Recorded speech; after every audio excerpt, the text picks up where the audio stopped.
पुत्राणाम तपस्वीनाम, माता लक्ष्मी नारायण की पूजा करते करते अपने भक्तों की दरिद्रता का नाश करती है।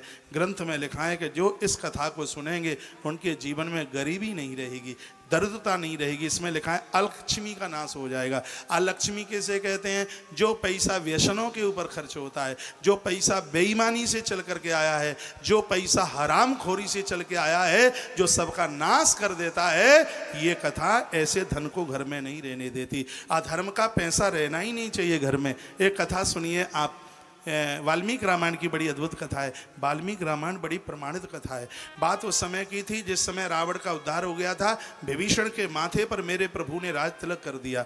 उस समय वहाँ पर देवता भी चल के आए, इंद्र वरुण सब आए। उन्होंने कहा कि हमारे लिए काम बताइए, हमें क्या करना है? कहा अमृत की वर्षा कर दो। सब ने अमृत की वर्षा करी। और इधर हनुमान जी ने पूछा, प्रभु मेरे लिए भी कोई काम है क्या? हाँ, तुम्हारे लिए भी कोई काम है। क्या काम है? रावण के खजाने में जितना भी पैसा है, अलंकार आभूषण है, उन सबको उड़ा दो, आकाश में सबको बरसा दो। और ये बंदर भालुओं ने शुरुआत कर दी। इतने में देवर्षि नारद जी चल के आए। नारद जी ने कहा, भगवान ये क्या हो रहा है? ये खजाना काय को खाली करवा रहे हो? प्रभु श्री राम जी ने कहा, हे नारद जी, देवर्षि जी, ये मैं इसलिए कर रहा हूँ क्योंकि ये पूरा का पूरा धन अधर्म और अन्याय का है, जिसने रावण की बुद्धि को बिगाड़ा। और इस पैसे को प्रयोग में विभीषण लेगा तो अब द्वारा तो कैकेयी माता भी नहीं है वरदान मांगने के लिए। इसकी बुद्धि बौखलाएगी, फिर मुझे धनुष्बाण उठाने पड़ेंगे। तो जिसको मैंने अपना बना लिया है उसको फिर मैं मारता नहीं। कहीं ये अधर्म का पैसा विभीषण की बुद्धि को ना बिगाड़ दे, इसलिए इसको मैं लुटवा रहा हूं, ये इसके काम का ही ना रहे। वही बात यहाँ पर लिखी है। यहाँ बात समझ में आ रही है तो ताली मरी मराई मत बजाया करो यदि समझ में आती है तो। इसमें वर्णन है कि इस कथा को जो सुनेंगे उनकी अलक्ष्मी का नाश होगा। अलक्ष्मी का नाश यानी उनके घर में अधर्म और अन्याय की कमाई चल करके नहीं आएगी। केतुमालोपी भगवान कामदेव स्वरूपेण लक्ष्मण प्रीचकीर्षया। केतुमाल वर्ष में भगवान कामदेव रूप में बैठे हुए हैं और माता लक्ष्मी उनकी सेवा में लगी हुई है। माँ लक्ष्मी उनकी सेवा कर रही है। उसके तत्पश्चात और अगला वर्ष है जिसका नाम है रम्यक वर्ष। ये भी बड़ा अद्भुत है। ओम ह्रीम ह्रूम ओम नमो भगवते इसी के साथ सरोड़ विशेषण, ये इसका मंत्र है। यहाँ पर रम्यक वर्ष में भगवान मत्स्य नारायण के रूप में बैठे हुए हैं और सत्यव्रत नाम के जो राजा हैं वह उनकी सेवा में लगे हैं, उनकी पूजा में लगे हैं। जितने भी अवतार हुए एक भी अवतार नष्ट नहीं हुआ। ये जो 9 वर्ष हैं, इन 9 वर्ष में हमारे 24 अवतार बैठे हैं। राम जी भी बैठे हैं आज भी, हाँ हनुमान जी भी बैठे हैं आज भी। कोई भी अवतार समाप्त नहीं हुआ क्योंकि परमात्मा कभी मौत को प्राप्त होता ही नहीं है। यदि भगवान की ही मृत्यु हो जाएगी तो उसको ईश्वर घोषित किया ही नहीं जा सकता। उसी संदर्भ में इन कथाओं को कहा जा रहा है। चौथा रम्यक वर्ष है। रम्यक वर्ष में भगवान मत्स्य नारायण बैठे हुए हैं और सत्यव्रत नाम के राजा उनकी पूजा कर रहे हैं। रम्यके च भगवता प्रीतम मात्स्यावतार रूपम तदर्श पुरुषस्य मनो प्राक प्रदर्शितम सैदानामपि मेहता भक्ति योगान राधति इदम नो दहारति। जो इस कथा को सुनते हैं उनकी भक्ति द्वितीया के चंद्रमा की तरह बढ़ती है। मैं कहूँगा भगवान मत्स्य कछुआ कितना वंदनीय और पूजनीय है। मत्स्य पुराण में लिखा हुआ है कि शंख कभी धरती पर नहीं रखा जाता। शंख को कच्छप स्टैंड के ऊपर रखिए, कछुए के ऊपर रखिए। जब शंख को कछुए के ऊपर रख करके देवी देवताओं की आरती उतारी जाती है तो उस घर में, मत्स्य पुराण में लिखा है, उस घर में गूंगे और बहरी संतान का कभी जन्म नहीं होता। कभी भी शंख, माला झोली और पाठ करने वाली किताबें ये सब जमीन पर नहीं रखी जाती। इनको कहीं माला को अलमारी में रखिए, खूंटी पर लटकाइए और किताब को तख्ती पर रख करके उसका पाठ कीजिए। उसको कभी जमीन पर नहीं रखा जाता। शंख को धरती पर नहीं रखा जाता, जिससे धन का नाश होता है। उसके लिए कछुए का एक स्टैंड टाइप का आता है। कच्छप धन वर्धक है, ये भक्ति वर्धक है। ओम नमो भगवते मुख्यताय नमः सत्ताय प्राणात जो से ऐसे बलाय। देखो कितनी सुंदर बात कही गई है। आरती में शंख का जल देह के ऊपर गिरता है तो व्यक्ति का तमोगुण समाप्त होता है और उसके अंदर सतोगुण की वृद्धि होती है। महामत्स्यः नमः इति। इस प्रकार से सत्यव्रत नाम के राजा ने ऐसे कई श्लोक बोल करके भगवान मत्स्य नारायण की स्तुति करी। आगे का वर्ष है उसका नाम हिरण्यमय वर्ष। हिरण्यमय वर्ष में भगवान कच्छप बैठे हैं और पितृराज अर्यमा सबसे बड़ा पुरखा पूर्वज है जिनका नाम है अर्यमा, पितृराज अर्यमा उनकी पूजा में है। और हिरण्यमय भी भगवान निवसति कर्म तनु, इस कथा को सुनकर के पुरखे प्रसन्न हो जाते हैं। जो ये आप सुने, हर कथा की अपने आम महिमा का वर्णन किया गया है। तो हिरण्यमय वर्ष में कच्छप भगवान बैठे, पितृराज अर्यमा उनकी पूजा कर रहे हैं। उसके तत्पश्चात फिर है कुरुवर्ष, कुरुवर्ष में वराह भगवान की पूजा होती है और धरती माता उनके पूजन में लगी हुई है। उसके तत्पश्चात अगला वर्ष है किम पुरुष, किम पुरुष में भगवान प्रभु श्री राम जी बैठे हुए हैं और बजरंग बली हनुमंत लाल जी उनकी पूजा में लगे। सुन लीजिए, यदि आप नहीं सुनोगे तो पानी के लिए 3:30 बजे छोड़ूंगा और आप मुझसे खड़े होके ही बता दें, और सुन लोगे तो 2.5 मिनट में छोड़े देता हूं। अभी सुन लीजिए, किम पुरुष नाम का जो वर्ष है ये 8वां वर्ष है जिसका नाम है किम पुरुष। और यहाँ पर कौन बैठे हैं? यहाँ पर भगवान प्रभु श्री राघवेंद्र सरकार, भगवान प्रभु श्री राम जी बैठे हैं। किम पुरुषे वर्षे भगवतवाद पुरुषम लक्ष्मणा अग्रज सीता विराम श्री रामम त्वचरणानुष्ठामि भरतः परम भागवतो हनुमान से किम पुरुष भरतः भक्ति रूपास्ते है। इस श्लोक में अपने आप गद्य में उसका अर्थ निकल रहा है लक्ष्मणा अग्रज, लक्ष्मणा अग्रज यानी भगवान प्रभु श्री राम जी, भगवान श्री राम की यहाँ पूजा होती है। और पुजारी हनुमान से किम पुरुषे भक्ति रूपास्ते, बजरंग बली हनुमंत लाल जी किम पुरुष में भगवान प्रभु श्री राम जी की पूजा कर रहे हैं। वर्णन किया गया है कि जो प्रभु राम दरबार का दर्शन करते हैं, स्पष्ट इस ग्रंथ में उसका वर्णन किया गया है, उन लोगों के संस्कार भैया कभी समाप्त नहीं होते। और उसके तत्पश्चात अब 9वां वर्ष है जिसका नाम है भारतवर्ष। भारतवर्ष में पूजा भगवान बद्रीनाथ की है। इसमें स्पष्ट वर्णन लिखा है नर नारायण पर्वतों मध्य भगवान बद्री विशाल, भगवान बद्रीनाथ यहाँ भारतवर्ष के प्रमुख देवता हैं। देवता कोई भी पूछते रहिए, लेकिन किम पुरुष में जैसे राम जी प्रमुख हैं, हमारे भारतवर्ष के प्रमुख देवता हैं भगवान बद्रीनाथ, भगवान बद्री विशाल। उनके बारे में वर्णन किया गया है, कहा गया लक्ष्मणाग्रजा सुरो सुरो नारद मुनि नरो नर सर्वात्मना पूज्यामी नमुत्तमम। वहाँ देवश्री नारद जी भगवान बद्री विशाल की, बद्रीनाथ की पूजा करते हैं। यहाँ के प्रमुख पुजारी नारद जी हैं। भगवान सुखदेव कहते हैं इदम योगेश्वर योगी ने ब्रह्मण्ड गर्भो भगवान जगाद यतः, स्वयं परम योगी भगवान जितने भी नारायण के अवतार हैं वो सब बद्रीनाथ में समाये हुए हैं। इस बात को ध्यान रखना, भगवान नारायण के जितने भी अवतार रूप हैं बद्री विशाल भगवान का दर्शन करने से संपूर्ण दर्शन हो जाते हैं। सतयुग का देवता है बद्रीनाथ, बद्री विशाल सतयुग के हैं, त्रेता के हैं रामेश्वरम, और द्वापर के हैं द्वारकाधीश, और कलयुग के हैं भगवान जगन्नाथ प्रभु। जिन घरों में रोजाना भगवान को स्नान कराया जाता है, जितने भी ये देवता हैं वो सब बद्रीनाथ में स्नान करते हैं। जितने भी देवता हैं वो द्वारकापुरी में तिलक चंदन श्रृंगार करते हैं। जितने भी देवता हैं वो सब जगन्नाथपुरी में भोजन करते हैं। जितने भी देवता हैं वो सब रामेश्वरम में रात्रि को जाकर के शयन करते हैं।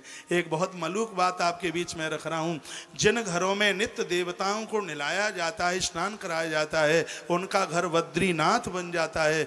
जिन घरों में देवताओं को चंदन रोली लगाई जाती है, उनका घर द्वारकाधीश बन जाता है।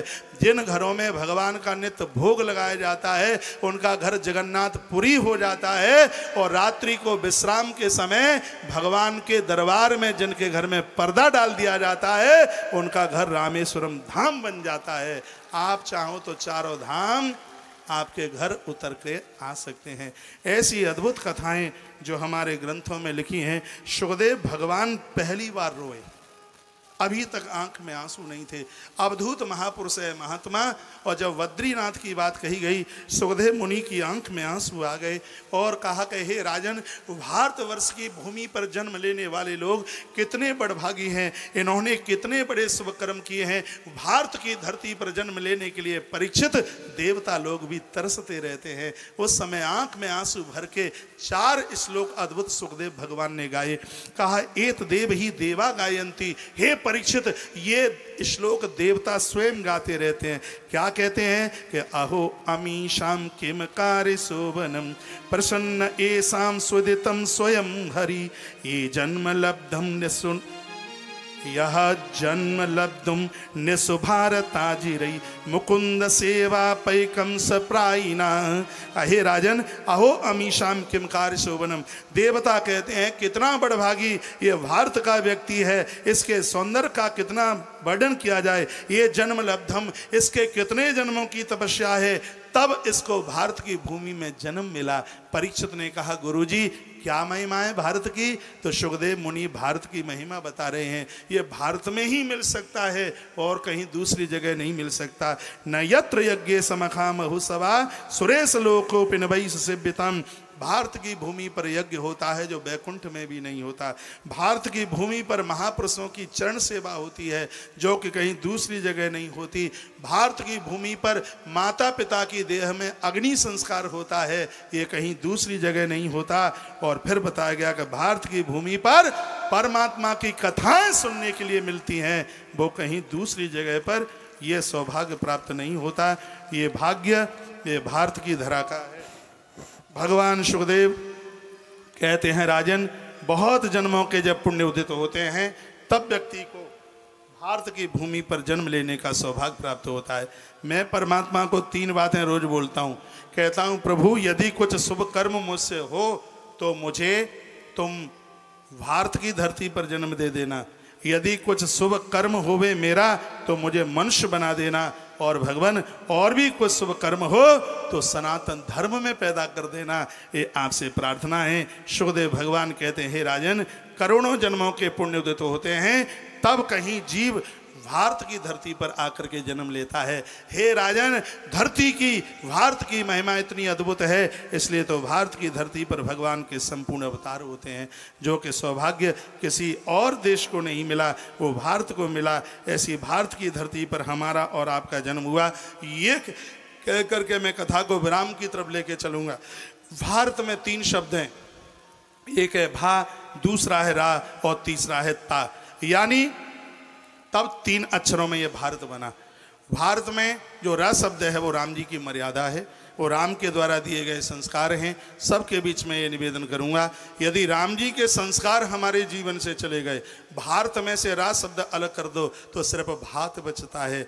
यदि भारत की मर्यादा छिन्न भिन्न हो जाएगी तो विदेशी लोग भात समझ करके चाट जाएंगे।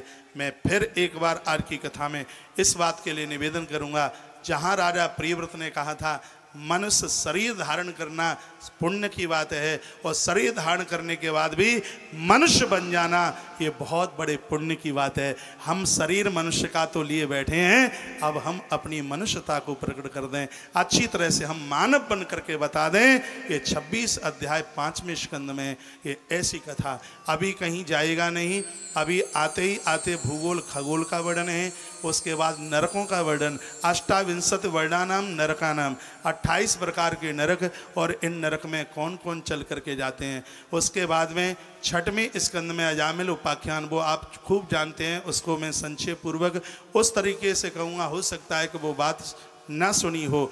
उसके तत्पश्चात आगे की और कथा में वृत्रासुर की तो जो कथा है ही, देवसी नारद जी ने दक्ष के 11,000 पुत्रों को कैसे बाबा महात्मा बना दिया। आज की कथा में ये कथा है 49 मर्दगणों की उत्पत्ति के साथ साथ आज प्रहलाद चरित्र, माँ तुलसी का अवतरण सागर मध्य किस प्रकार से हुआ ये सबको पता नहीं है। समुद्र मंथन में से कैसे गाय बाहर निकल करके आई, ये आज की कथा में ऐसे अद्भुत प्रसंग हैं जिन प्रसंगों को सुनने के लिए आपको सिर्फ 15-16 मिनट दी जा रही है। आप बहुत जल्दी से पानी पीते हुए और अपनी जगह पर चल के आ जाइए।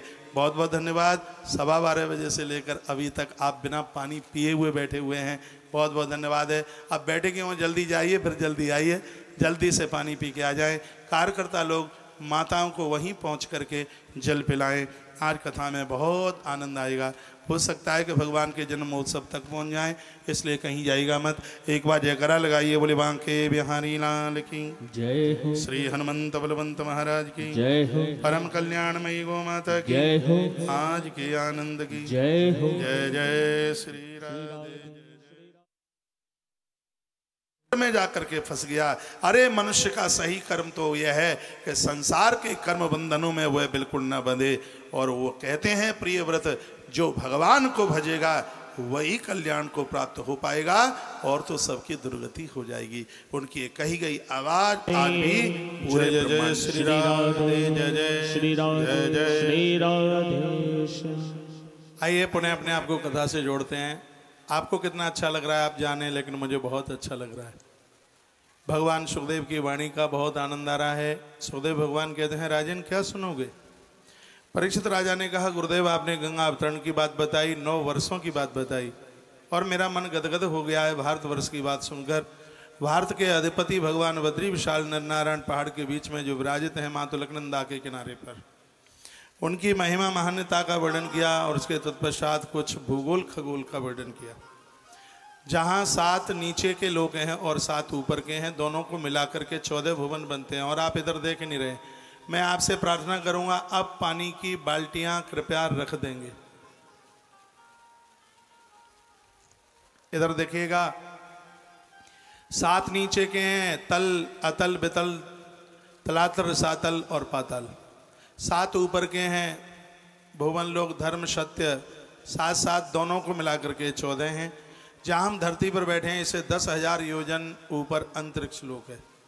उससे 2 लाख ऊपर चंद्रमा नाम का ग्रह है, उससे 2 लाख ऊपर बुध है और बुध से भी 2 लाख ऊपर शुक्र जी महाराज हैं और वहाँ से 19 लाख योजन ऊपर शनि महाराज और सबके ऊपर सप्तर्षियों की बात बताई गई है। जहाँ हम बैठे हैं यहाँ से 10,000 योजन नीचे से नीचे के लोग आरंभित होते हैं। जैसे मृत्यु लोक में ये घर द्वार परिवार सब कुछ दिखाई देता है, ऐसे ही नीचे के लोक में लोग बसे हुए हैं। भगवान सुखदेव ने उसका वर्णन किया।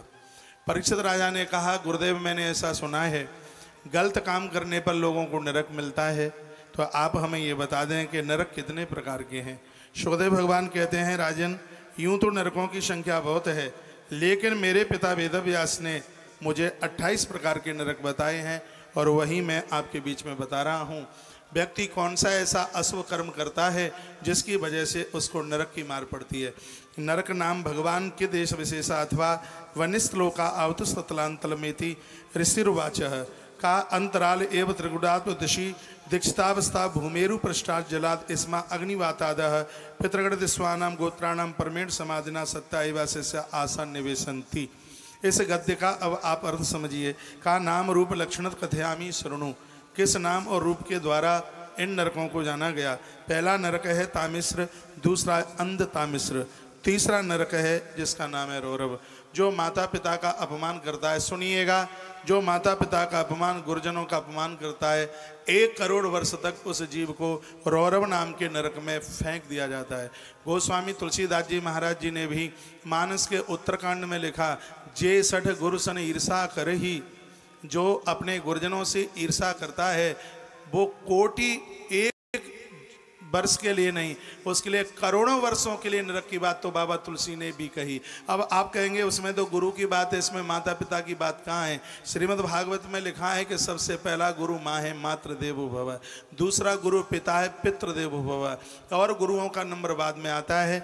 जो माता पिता गुरुजनों का अपमान करता है 1 करोड़ वर्ष तक उनको महारौरव नाम के नरक में फेंक दिया जाता है। जो पुरुष पराई नारी को और जो स्त्री पर पुरुष को कुदृष्टि से देखते हैं, तेल के खौलते हुए कड़ावे में जैसे राई का दाना डाल दिया जावे, उस स्त्री पुरुष को कुंभी पाक नाम के नरक में खौलते हुए तेल में उनको फेंक दिया जाता है। उस समय जीव को भारी कष्ट होता है। जो लोग मांस का भक्षण करते हैं ऐसे लोगों को पूरा का पूरा जमीन में गाड़ करके और उन्हीं पशु पंक्षियों के द्वारा उनके चमड़े को नुचवाया जाता है, उनको बहुत वेदना होती है। ग्रंथ में तो यहाँ तक लिखा है, जो लोग अपने बच्चों का एक ही गोत्र के साथ में विवाह करते हैं ऐसे लोगों को भी नरक का भागीदार बनना पड़ता है।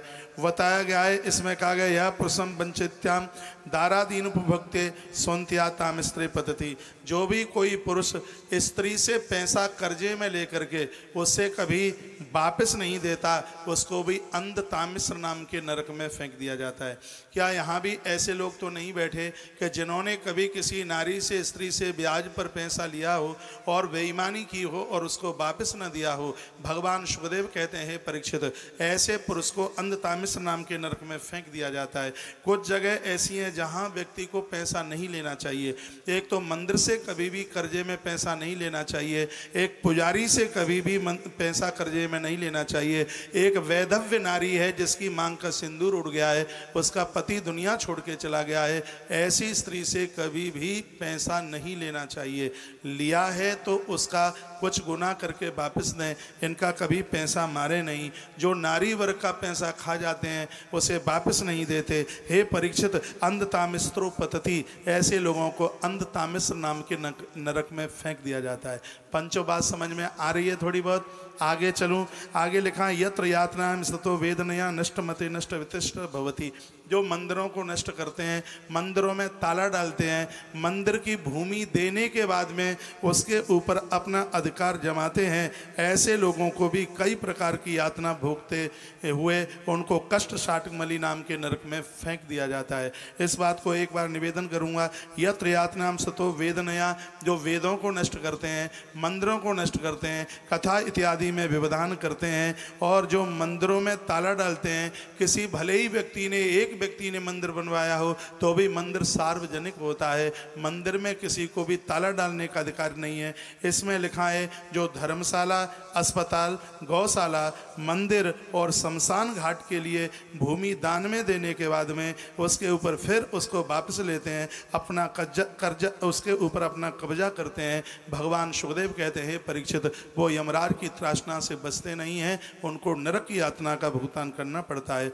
यस्तु ममेदमहिमित मत्वा भूतद्रोह सुकुटुम्बेव पुष्मान सरोवरवै निपतति। जो लोग भूतों की सेवा करते हैं, जो लोग भूत प्रेतों की सेवा करते हैं, जो लोग तांत्रिक क्रिया करते हैं, जो लोग दूसरों को विष देते हैं, जो लोग दूसरों का स्वर्ण लेकर के कभी वापस नहीं देते, ऐसे लोगों को भी महारौरव नाम के नरक में, हे परीक्षित, फेंक दिया जाता है।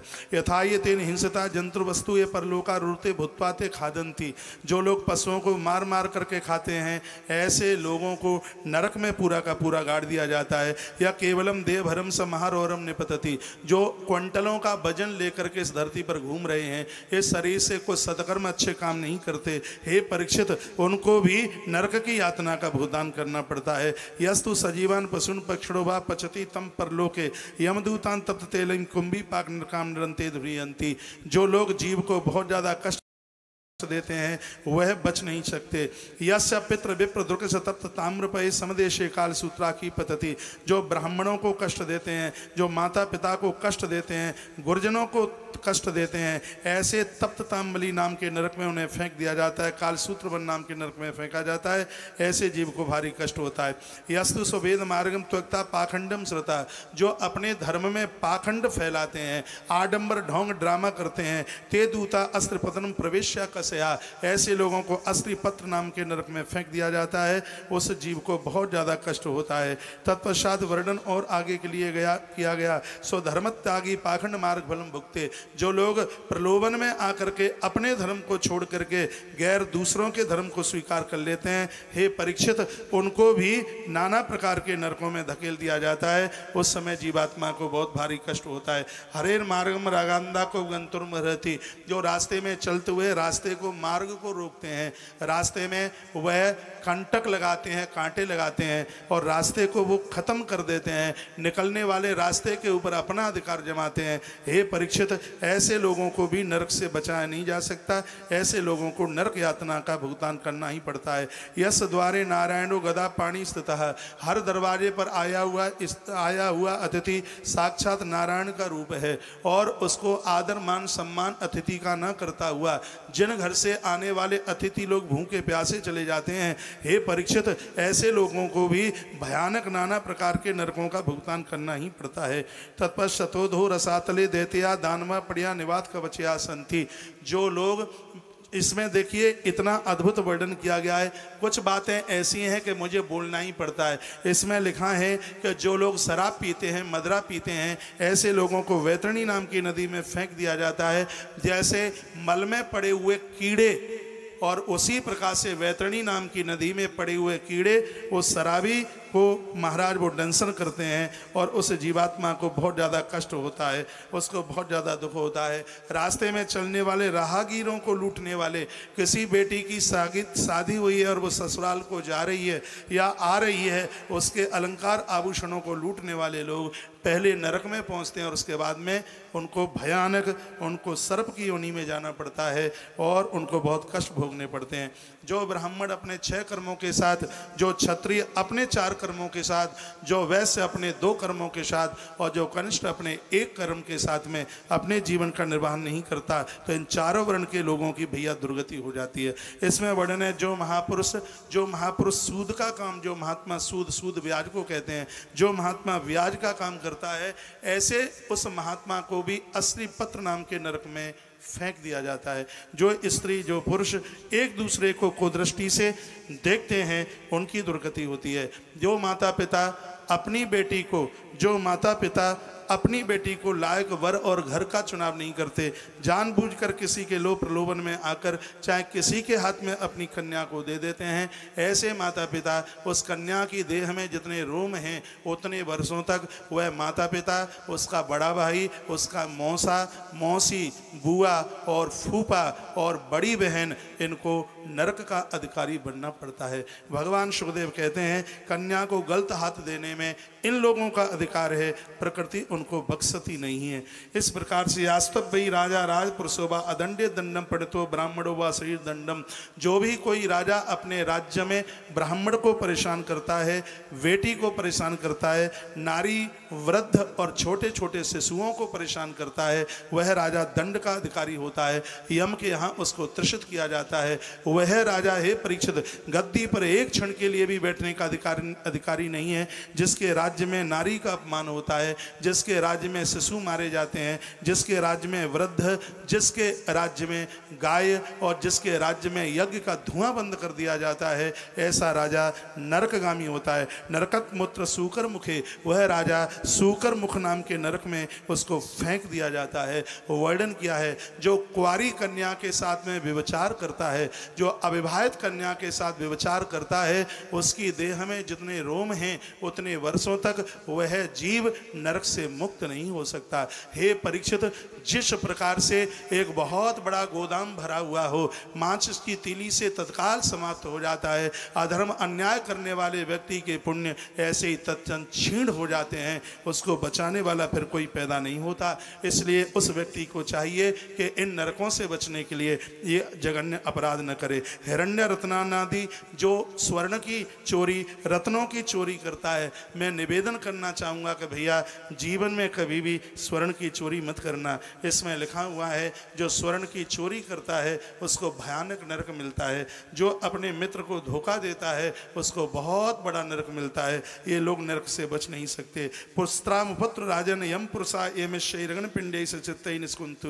हे राजन, अपराध करने वाले लोगों को दक्षिण वाले रास्ते से ले जाया जाता है, जहाँ रास्ते में वैतरणी नाम की नदी मिलती है। बहुत बाहरी कष्ट सहन करता हुआ यह जीवात्मा यम की फांसों में, जिस प्रकार से लकड़ी में सूला गाड़ दिया जाता है, उसी प्रकार से पापी लोगों की देह में बड़े बड़े कीले गाड़ दिए जाते हैं, पहाड़ों से इनको फेंका जाता है। हे राजन, जो धर्मात्मा हैं, जो सत्कर्म करने वाले लोग हैं, ऐसे लोग पूर्वीय दरवाजे से और उत्तरीय दरवाजे से भगवान के धाम में जाते हैं और उनको धर्मराज के यहाँ पहुँचाते हुए भगवान के गरुड़ पर बिठा करके विष्णु भवनम गच्छति, उनको नारायण के घर भेज दिया जाता है और वह जीव मुक्त हो जाता है, अपने मोक्ष और निर्वाण को प्राप्त करता है। इसलिए सुखदेव भगवान कहते हैं, हे राजन, व्यक्ति को चाहिए मनुष्य जीवन मिला है तो वह भूल करके भी खोटे कर्म न करे।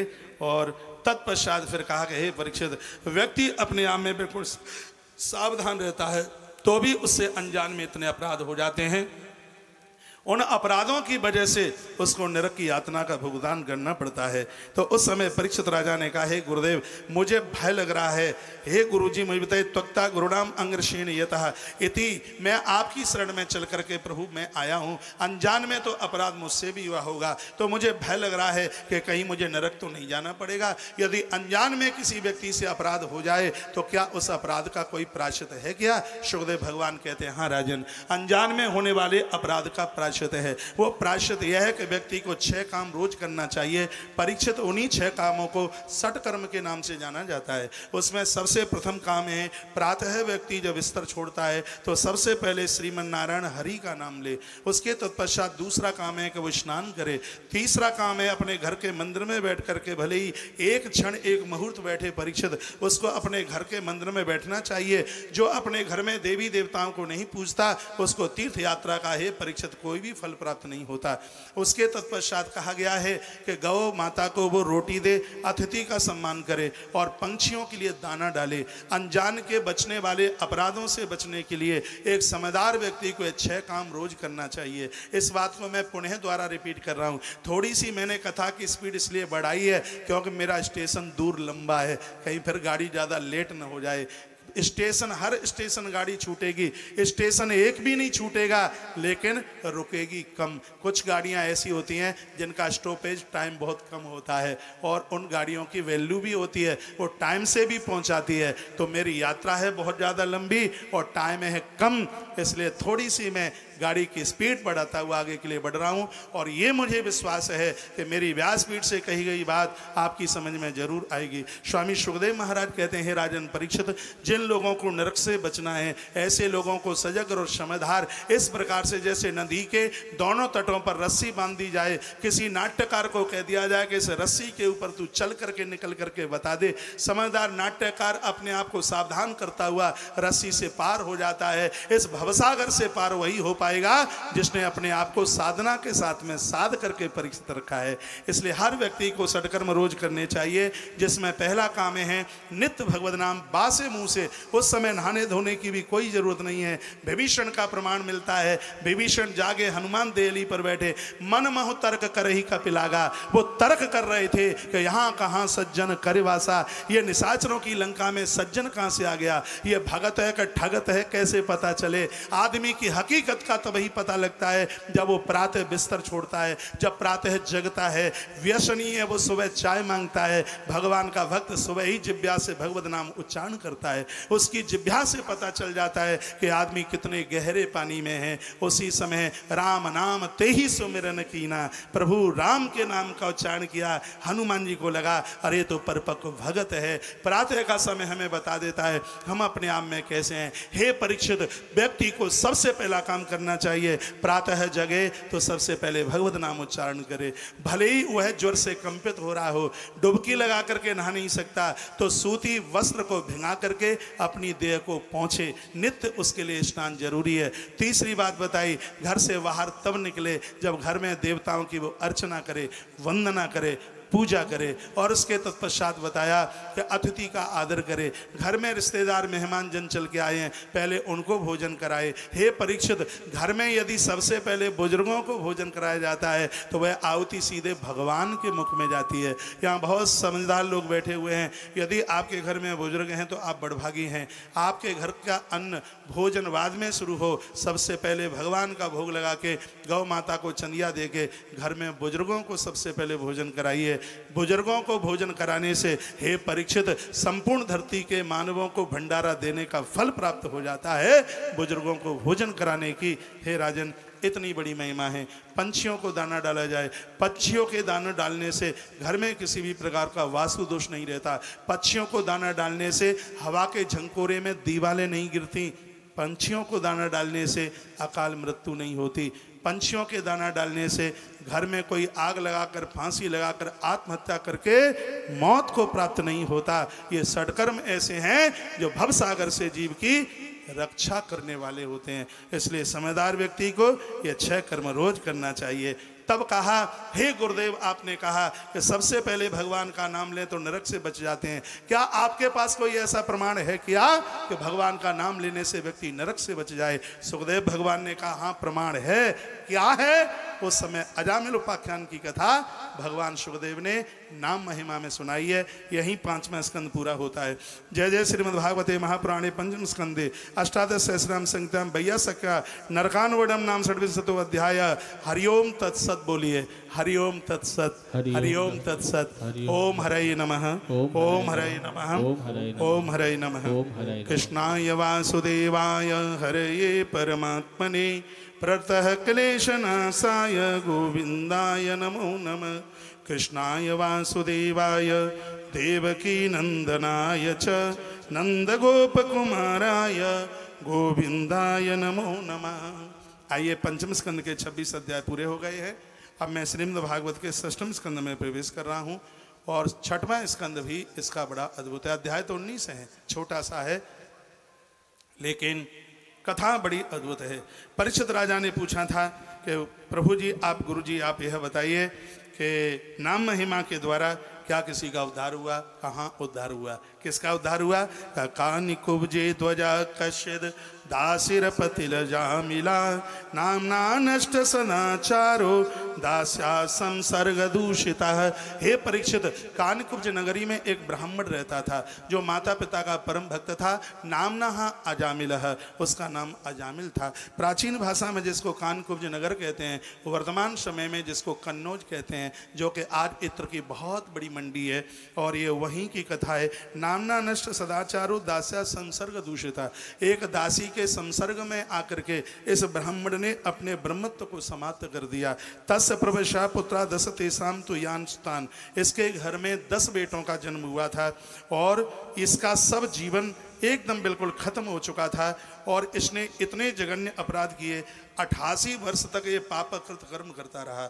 भागवत जी में लिखा है 88 वर्ष तक इसने पापकृत कर्म किए।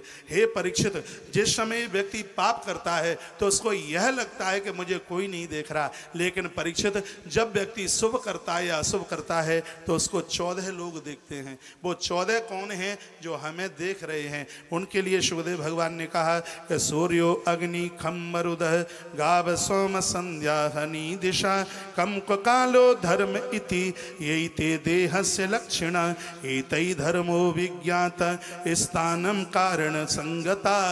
वर्णन किया गया कि हम अच्छा बुरा कर रहे हैं। सबसे पहले सूर्य नारायण भगवान हमें देख रहे हैं, अग्नि देवता हमें देख रहे हैं, आकाश देव, सूर्यो अग्नि खम मरुदा, खम आकाश को कहते हैं, यानी हमें आकाश देवता देख रहा है, वायु देव हमें देख रहे हैं, चंद्रमा हमें देख रहे हैं, संध्या हमें देख रही है। संध्या के समय में भगवान महादेव की दृष्टि संसार के जीव जीव पर होती है, इसलिए तो संध्या के समय में आरती की जाती है, शंख बजाया जाता है। संध्या के समय में इंद्रियां वासना में डूबती हैं, उस समय दिया जलाया जाता है। जोत जलाने से वासना समाप्त होती है, उपासना का संचार होता है। जिन घरों में संध्या करते समय, दोनों वक्त मिलते समय दिए जलाए जाते हैं, महादेव उनके ऊपर अति प्रसन्न हो जाते हैं। लिंग पुराण में वर्णन है कि संध्या के समय में अपने घर में दिए जलाने का मतलब 1 साल तक सोमवार का व्रत करने से जितना पुण्य प्राप्त होता है, संध्या के समय में आरती में दीपक जलाने से उतने फल की प्राप्ति होती है। ये बात मैं एक बार फिर रिपीट कर रहा हूँ।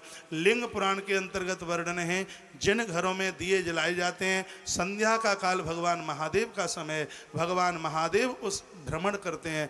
जिन घरों में संध्या काल में दिया जलाया जाता है, भगवान शंकर की दृष्टि पड़ती है, वो इतने खुश हो जाते हैं, वो कहते हैं कि मेरा भक्त 1 वर्ष तक मेरा सोमवार का व्रत अर्चना करके जितना पुण्य प्राप्त करता है, मैं तुम्हें वरदान देता हूँ, तुम्हारे घर में संध्या काल में नित्य दिया जलता है तो 1 वर्ष के सोमवार व्रत करने का पुण्य तुम्हें तत्काल प्राप्त होगा। इसलिए अपने घरों में संध्या को दिया शिव के प्रसन्नता के लिए और सुबह का दिया नारायण की प्रसन्नता के लिए जलाइए। सुबह के समय में जो बच्चे मंदिरों में दिया जलाते हैं, उनके जीवन में कभी विद्या में कमी नहीं आ सकती। जो बच्चे संध्या के समय महादेव के मंदिर में दिया जलाते हैं, वो कभी कुसर्ग में, कुसंग में कभी भटक नहीं सकते। गलत लोगों का संग उनके ऊपर असर प्रदानित नहीं कर सकता। इसलिए सुबह और शाम संध्या के समय में दिया जलाइए। संध्या हमारे लिए निश्चित रूप से गवाही की स्थिति में हम अच्छा बुरा कर रहे हैं। संध्या का देवता हमें देख रहा है, रात्रि हमें देख रही है, 10 दिशाएं हमें देख रही हैं, जल देवता हमें देख रहा है, धरती माता हमें देख रही है, समय हमें देख रहा है और स्वयं धर्म हमें देख रहा है। और सुखदेव स्वामी कहते हैं, परीक्षित, ये जीव खुद भी तो अपने आप को देख रहा है। जो व्यक्ति पाप करता है, बाद में उसको प्रायश्चित होता है, बाद में वो रोता है, लेकिन फिर पछताए क्या होता है जब सब चौपटी हो जाएगा। ऐसा धरती पर कोई व्यक्ति नहीं है परीक्षित जिसने पाप करने के बाद में रुदन न किया हो। रावण भी रोता था कि मुझे ऐसा नहीं करना चाहिए, लेकिन ये अपराध खोटी आदतों में हो जाता है। व्यक्ति को अत से सावधान रहना चाहिए। वो अच्छा या बुरा कर रहा है, 14 की निगाह उसके ऊपर है। एक बार जयकारा लगाएं, बोलिए बांके बिहारी लाल की जय हो, श्री हनुमान जी महाराज की जय हो, जय जय श्री राधे श्री राधे श्री राधे श्री राधे श्याम। तत्पश्चात इस कथा का वर्णन किया कि कानकुब्ज नगर में यह अजामिल माता पिता का परम भक्त था। एक दिन यज्ञ की संविदा लेने के लिए वन में गया तो इसने एक दूषित नारी को किसी मलक्ष के संग में देख लिया और यह हुआ कि दृष्टि ने जो देखा वही उसके ऊपर हावी हो गया। अपने घर चल करके आया और मन में यह विचार करने लगा कि इतना तब पूजा पाठ किया, कुछ भी नहीं मिला, इस स्त्री को अपनी गृहिणी बनाऊंगा। और यह जीवन का बहुत बड़ा दुर्भाग्य है कि उस स्त्री के साथ संबंध जोड़ा गया है जिसके साथ 7 भांवर नहीं पड़ी। इस भागवत में लिखा है कि पराई नारी के साथ में आदमी यज्ञ में बैठने का अधिकारी नहीं है। ऐसा ग्रंथों में वर्णन किया है कि नारी सालराम भगवान की पूजा करने की अधिकारी नहीं है। ऐसी कौन सी नारी जिसने पराये पुरुष के साथ व्यभिचार किया है उसको एकादशी का व्रत करने का फल प्राप्त नहीं होता। जो नारी पर पुरुष के साथ में दुराचार किए है उसको यज्ञ में बैठने का अधिकार नहीं होता। गरुण पुराण में लिखा है कि जिस नारी ने पराये पुरुष के साथ व्यभिचार किया है उसके हाथ की चढ़ाई गई कढ़ाई श्राद्ध को उसके पुरखे कभी भी स्वीकार नहीं करते। इसलिए बहुत सावधान रह करके जीवन का निर्वहन करने की आवश्यकता है। इसने सोचा माता पिता की इतनी सेवा करी, आज तक तो मुझे कुछ मिला नहीं, क्यों न इस स्त्री को अपने घर में ला करके रख लूं। व्यक्ति को वही देखना चाहिए जिससे भजन बढ़े। श्रीमद् भागवत का बड़ा सुंदर श्लोक है, मात्रा स्विस्त्रा द्वित्रा वा नाम भक्ता सनो भवेत बलवान इंद्रिया ग्रामो विद्वा समप कर सती। ये इंद्रियां इतनी बलवान हैं, इसलिए समझदार व्यक्ति को चाहिए चाहे माँ हो, माता और बेटा भी पास पास न बैठें, भाई और बहन भी पास पास न बैठें, गुरु और शिष्य भी पास पास न बैठें और पिता और पुत्री भी पास पास न बैठें, क्योंकि बलवान इंद्रिया ग्रामो विद्वा समपि कर सती। ये इंद्रियां इतनी बलवान हैं कि बड़े से बड़े मेधावी को वो धराशायी कर देती हैं। भगवान वेदव्यास अपने चेलों के बीच में ये सिद्धांत प्रकट कर रहे थे। उनमें से एक महात्मा खड़ा हो गया जो एक बहुत बड़े वेद का, एक बहुत बड़े शास्त्र का आचार्य है, जिसका नाम है महात्मा जैमिनी। 6 शास्त्रों में से एक शास्त्र वैशिक शास्त्र का ये अधिकारी है। उसने खड़े होकर के कहा, गुरुदेव ये आपने गलत लिख दिया है, हम जैसे धीर वीर पुरुषों की ये इंद्रियां क्या बिगाड़ेंगी, भागवत में से श्लोक बाहर निकाल दीजिए। आपने लिखा बलवान इंद्रिया ग्रामो विद्वा समपि कर सती, हम जैसे योगियों को ये इंद्रियां कभी पराजित नहीं कर सकती। भगवान वेद व्यास ने कहा, बच्चू थोड़ा सा तो तू रुक जा, कुछ दिन इंतजार कर ले, फिर हम तुझसे बात कर लेंगे कि तुझ जैसे योगियों को भी ये इंद्रियां गिरा सकती है कि नहीं गिरा सकती हैं। रात निकली, सुबह हुआ, संध्या होने वाली थी। भगवान वेद व्यास ने पतली साड़ी पहनी, 2 लोटा पानी ऊपर से डाल लिया, रिमझिम बरसात हो रही थी। साड़ी पहन करके संध्या के समय पर भगवान व्यास महात्मा जैमिनी के आश्रम पहुंच गए।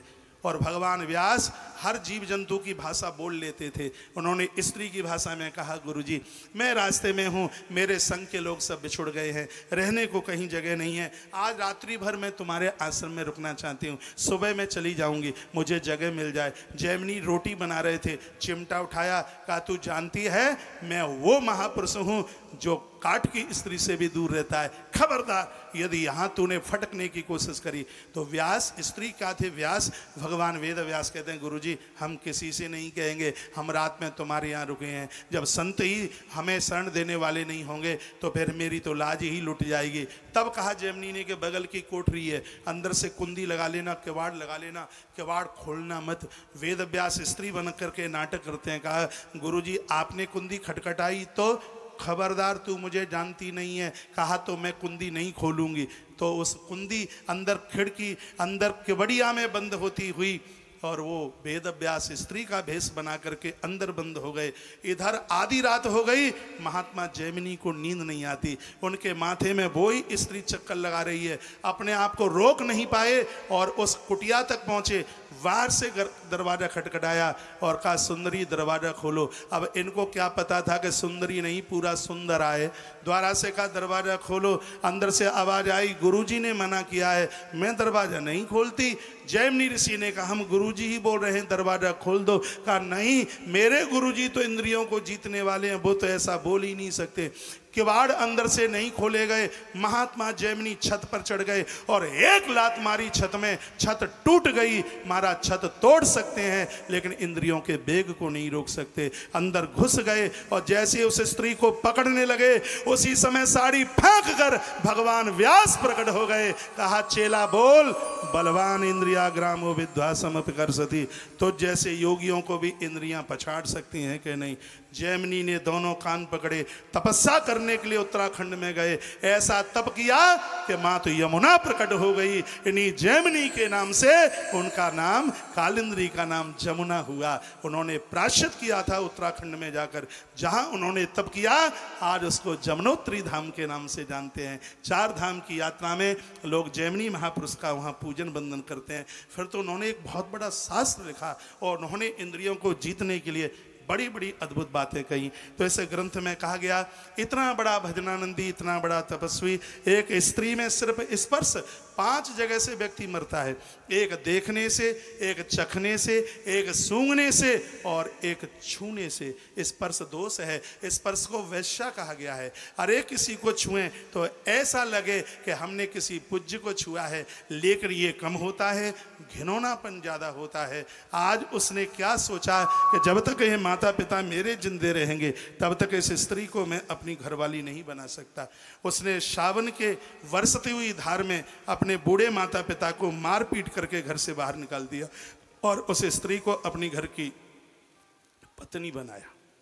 जितना धर्म कर्म सदकर्म जो धन था सब खत्म हो गया। पशु पंछियों को मारता है, उससे अपने जीवन का निर्वहन करता है।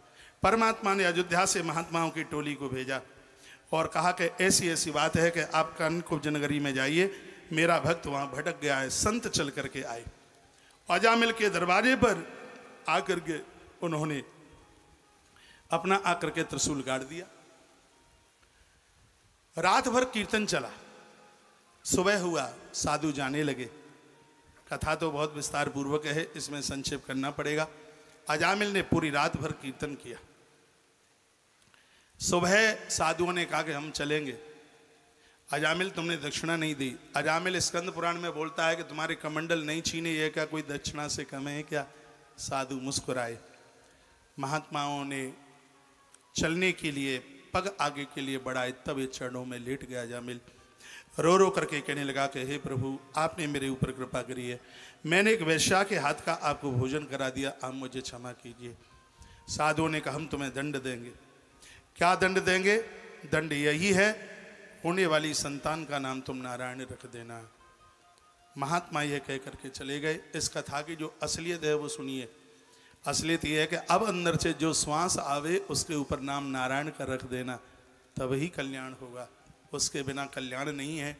ये पूरी श्वासें इस दुनिया में ऐसे ही खत्म हो गई। अब जो बची हुई श्वासें हैं, यदि उसके ऊपर ईश्वर का नाम रख दिया जावे तो जीव का कल्याण हो जाएगा। ये कह करके वो चले गए। यमदूत इसको लेने के लिए आए। डर गया, घबरा गया, अपने बच्चे को बुलाने लगा। भगवान के दूत आ गए। यमदूतों के साथ युद्ध हुआ, जिसमें पराजित हुए यमदूत और पहुंचे वो यमराज के पास में जाकर के पहुंचे। यहां पुराण में इतना सुंदर श्लोक लिखा है। इसमें लिखा है सांकेतम पारहा संभा स्तोभम हेलनमेव वा वैकुंठ नाम ग्रहणाम शेषागहरम विदु। संकेत में, हास में, प्रयास में, गिरते हुए, बैठते हुए, सोते हुए, पतितः स्खलित हो, पतितः गिरते हुए, रोते हुए, बिलखते हुए, जलते हुए आग में किसी न किसी प्रकार से भगवान का नाम लोगे तो हरि रित्य ईशान पुमान हरति यात नाम।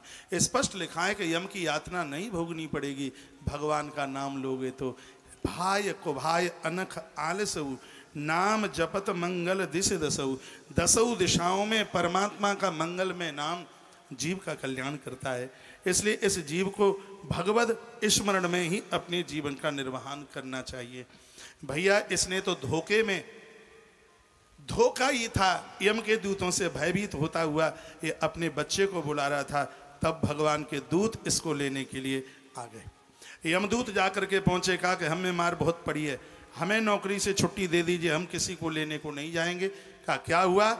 तब वह पूरी बात बता दी कि ऐसा ऐसा हुआ और हम वहाँ गए थे तो हमें बहुत ज़्यादा मार पड़ी। न वही स नरकम याति नेक्षितो यम किंकरई यद्यपि मंगलामर्ता विष्णुलोके तो गच्छति। कहा इतने लोग नरक में आने के अधिकारी नहीं हैं, इन लोगों को कभी भी मेरे दरबार में लेकर के मत आइए और इन लोगों को जरूर लेकर के आइए। जीवान भक्ति भगवद गुण नाम धेयम, बहुत ध्यान से सुनिए। जीवान भक्ति भगवद गुण नाम धेयम चेतस्य न स्मृति तत् चरणारविंदम कृष्णाय नो नमते अक्षर एकदापि तानान यद्धम सतो कृत विष्णु कृत्यां। कहा, यमराज ने कहा कि सुनिए, न भक्तिम जिव्या भगवद नाम गुणानुधेयम, जिनकी जिव्या कभी भगवान के नाम का गुणानुवादन नहीं करती, बिना सोचे विचारे उसको पटक करके लेकर के आ जाना मेरे पास में। जो मठ मंदिरों में कभी वंदन प्रणाम नहीं करते, जो माता पिता को, गुरुजनों को, महापुरुषों को कभी प्रणाम नहीं करते, कृष्णाय नो नमते अक्षर एकदापि। यहाँ कथा भागवत की चल रही है इसलिए यहाँ कृष्ण शब्द लिखा है। यदि ये शिव पुराण होता तो यहाँ शिव शब्द लिखा होता, यदि ये वाल्मीकि रामायण होता तो यहाँ पर राम शब्द लिखा होता। यहाँ कृष्ण शब्द इसलिए लिखा है क्यों कथा भागवत की है। यहाँ कृष्णाय नो नमति अक्षर एकदापि, इससे अर्थ ये समझ लेना है कि देवी देवताओं के चरणों में जिनका मस्तिष्क कभी झुकता नहीं है, उनको घसीट करके पकड़ करके मेरे यहाँ ले आना। संतों ने कहा है, महापुरुषों ने कहा है कि देवालय के सामने से आप निकलते हैं, मंदिर तक जाने के लिए आपके पास समय नहीं है, तो मंदिर के ऊपर गुम्मट के ऊपर जो लगा हुआ कलश है उसका दर्शन कर लें। जो मंदिर के ऊपर लगा हुआ कलश उसका दर्शन करते हैं, उनको देवताओं की प्राण प्रतिष्ठा करने का फल प्राप्त होता है। मंदिर वह अधूरा है जिस मंदिर की गुम्मट पर कलश नहीं है, उसके ऊपर ध्वजा नहीं है, भैया वो जिंदगी में कभी पराजित नहीं होता। जिसके मंदिर के ऊपर लगी हुई ध्वजा का जो दर्शन करता है, वार से ही मंदिर की ध्वजा को दर्शन कर लें, उसके कलश को दर्शन कर लें, अकड़ ऐंठ दिखा करके मंदिर के सन्मुख ना निकलें, नहीं तो उन्हें यम यातना का भुगतान करना पड़ेगा। कृष्णाय नो नमति अक्षर एकदापि ताना नैद्युमसतो कृत विष्णु कृत्यान। वो भगवान विष्णु के धाम में कभी जा नहीं सकते जो माथे पर चंदन तिलक लगाते हैं, जो एकादशी का व्रत करते हैं, जो रामनवमी और शिव महारात्रि करते हैं, जो बुजुर्गों का ध्यान रखते हैं, जो चौराहे पर खड़े होकर के प्यासे को पानी पिलाते हैं। इसमें लिखा है जो कंठ में तुलसी धारण करते हैं, जो प्रातः जागते हुए धरती माता को वंदन प्रणाम करते हैं, जो नदियों की पूजा करते हैं और जो सूर्य नारायण भगवान को अर्घ देते हैं, उनको प्रणाम करके चले आना। उनको नरक में कभी लाने की जरूरत नहीं है।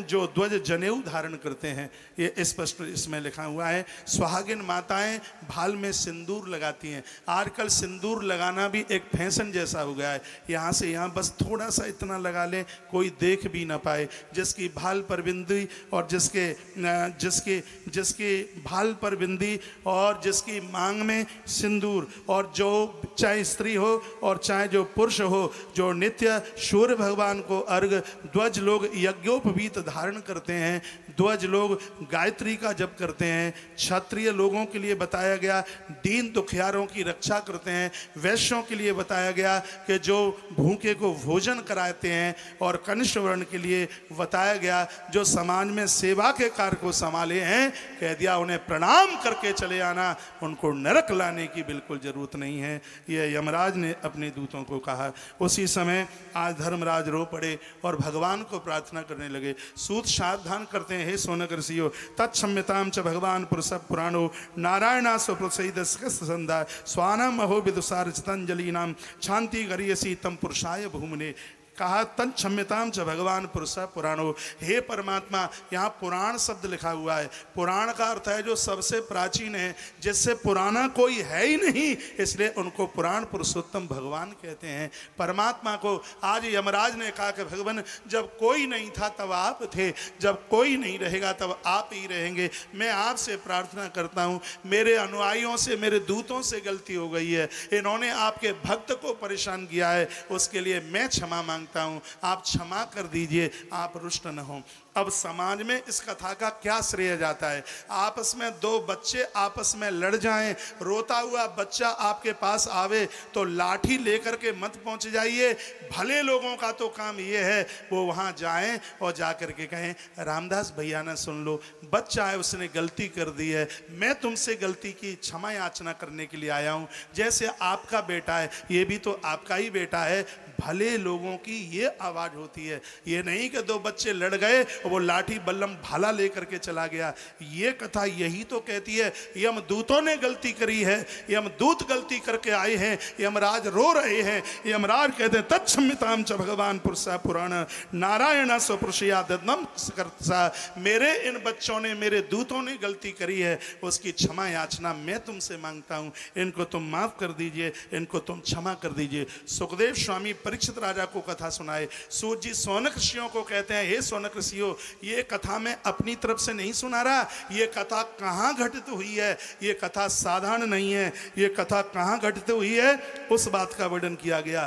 कहा मलयागिरी पहाड़ पर एक दिन अगस्त महात्मा, मलयागिरी पहाड़ पर एक दिन महात्मा अगस्त सालग्राम भगवान की पूजा करके चंदन लगा रहे थे। ये इन्हीं श्लोकों में इस बात का वर्णन किया गया है। का पुनर्विशिष्ट माया गुणे श्रमते बिंदवा स्वर्ण्यस्तु कामस्तु द्विय इम किंकरास्ते नेवास मलयागिरी पहाड़ अगस्त सालग्राम पूज्यते। महात्मा अगस्त भगवान सालग्राम की पूजा कर रहे थे। तथा आगतः सुखदेव मुनि, उसी समय महात्मा सुखदेव चल करके आ गए। उन्होंने महात्मा अगस्त को वंदन प्रणाम किया। अगस्त महात्मा ने आसन दिया, कहा बैठ जाइए, और वो भगवान को चंदन लगा रहे थे। उसी समय सुखदेव मुनि ने महात्मा अगस्त को एक प्रश्न किया।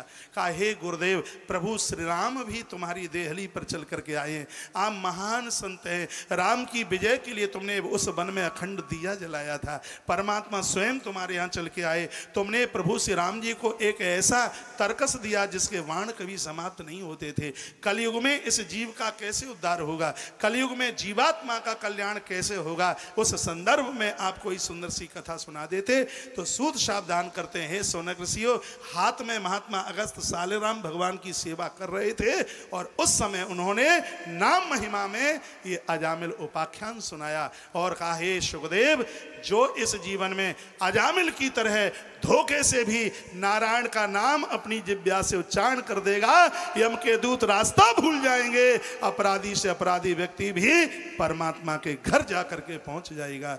अजामिल उपाख्यान की कथा है। खाली ताली बजाने से काम नहीं चलेगा। तो ये कथा ये कहती है, अब सुबह जागते समय, रात्रि को सोते समय भगवान के नाम का उच्चारण कीजिए। भगवत नाम के बिना इस जीवात्मा का कभी भी कल्याण नहीं हो सकता। ना कल्याण हुआ था और ना कल्याण होने वाला है। इसलिए भगवत नाम उच्चारण जरूर करते रहिएगा। ऐसी अद्भुत कथाओं के द्वारा मन मयूर नाचता है और यह लगता है कि मनुष्य जीवन धारण करने का हमें बिल्कुल सौभाग्य प्राप्त हो गया है। ऐसी अद्भुत कथाओं का वर्णन किया गया। कहा कि वो बच्चे किसी काम के नहीं है। कितनी सुंदर बातों का वर्णन किया। उनका जीवन क्या किस काम का है। अरे जो भगवान का बन करके नहीं जिया।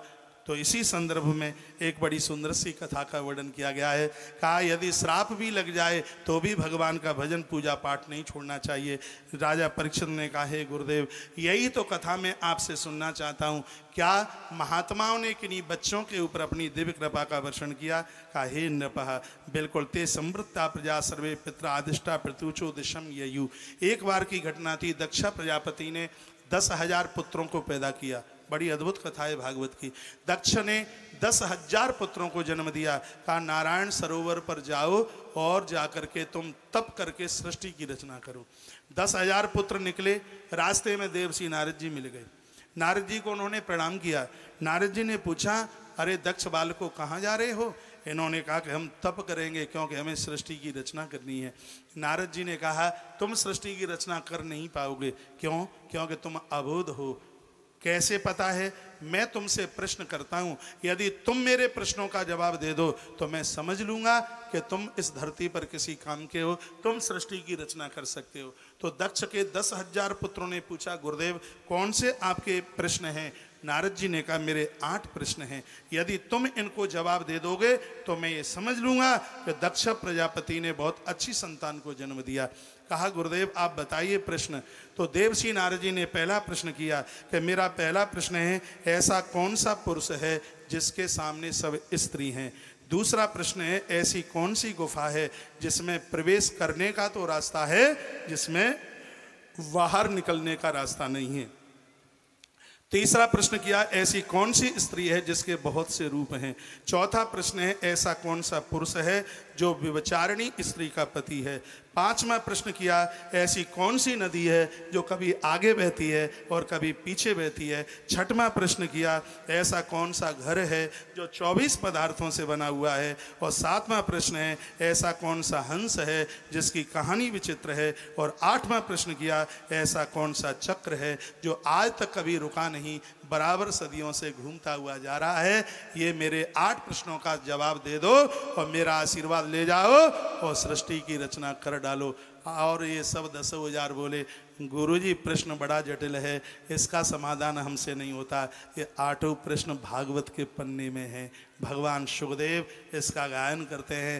राजा परीक्षित गदगद हो रहे हैं। कहा गुरुदेव जल्दी बताइए इन 8 प्रश्नों का समाधान क्या है। सुखदेव मुनि कहते हैं जो नारद ने जवाब दिया परीक्षित, वही मैं जवाब तुम्हें दे रहा हूँ। पहला प्रश्न था, नारद जी उसका जवाब देते हैं, ऐसा कौन सा पुरुष है जिसके सामने सब स्त्री है। कहा ये दक्ष के बच्चों, एक नारायण ही पुरुष है, पूरी दुनिया उसके सामने स्त्री है। स्त्री है उसको पुरुष का है, पूरी दुनिया को प्रकृति का है। पुरुष पुरलिंग है और यह पूरी की पूरी दुनिया स्त्रीलिंग है। यह जितना आराधना और साधना एक नारी भगवान की कर सकती है वो दूसरा कोई नहीं कर सकता। हे परीक्षित, पुरुष को भी नारी बन करके ही भगवान की स्तुति करनी चाहिए।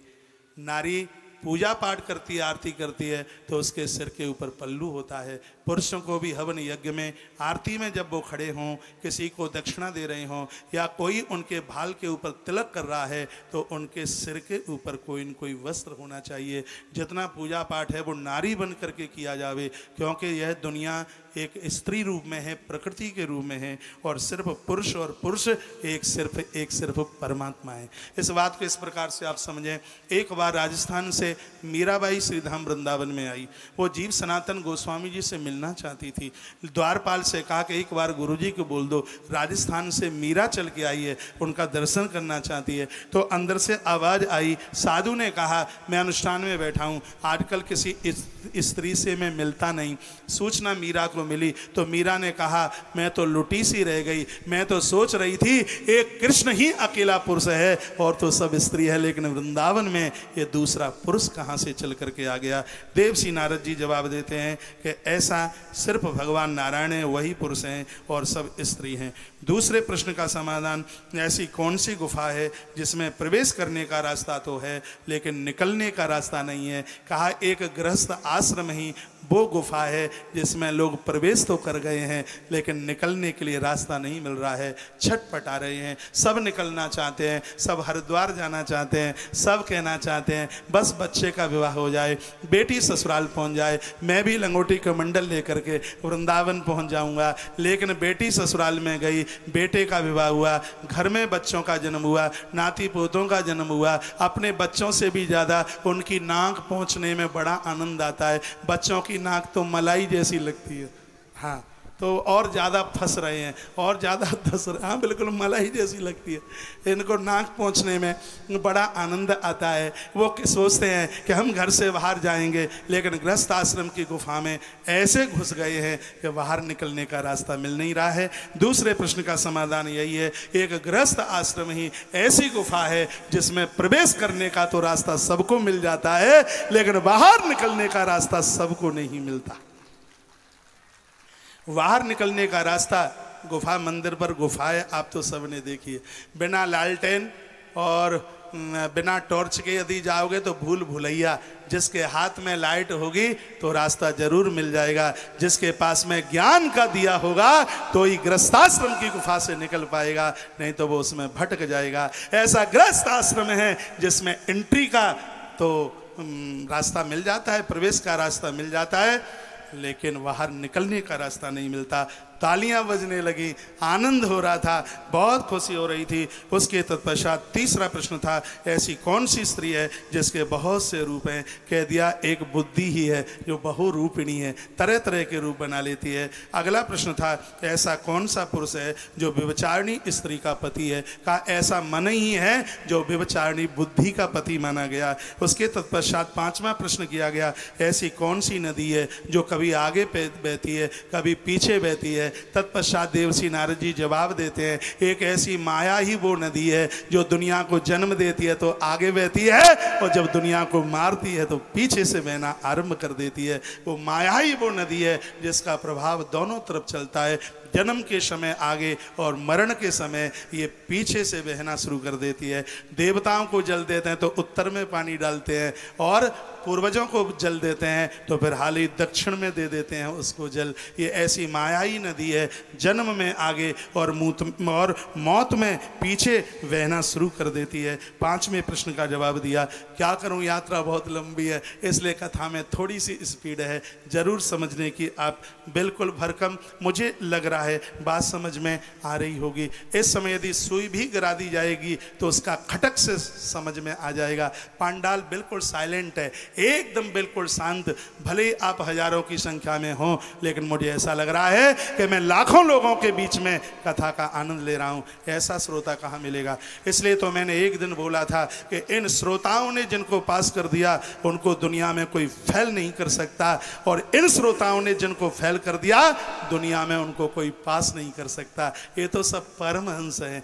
परमहंस एक हंस होता है, हंस उसे कहते हैं जो दूध और पानी को अलग कर देता है, लेकिन आप तो परमहंस हैं जो अच्छे और बुरे को भी अलग कर देते हैं। धर्म और अधर्म की पहचान जो जानता है तो उसको परमहंस कहते हैं। ये पूरा का पूरा इलाका परमहंसों का इलाका है, क्योंकि भागवत परमहंसों की संहिता है, और इस भागवत को तो परमहंस ही समझ सकते हैं। ये वो एरिया है जिनको कथा में कीर्तन की जरूरत नहीं होती, जिनको कथा में ठुमकों की जरूरत नहीं होती। और मैं भी समय देख करके कथा कहता हूँ। जब सेठों के बीच में कथा होती है तो तड़ाक से तबला बजता है, सारंगी मृदंग सब कुछ बजते हैं, लेकिन यहाँ मैंने इस कथा में कहा रखा है भैया तबले को ओढ़नी उड़ा करके बैठा दे। यहाँ बिल्कुल जरूरत नहीं है, क्योंकि यहाँ का संपूर्ण श्रोता परमहंस है और भागवत परमहंसों की संहिता है।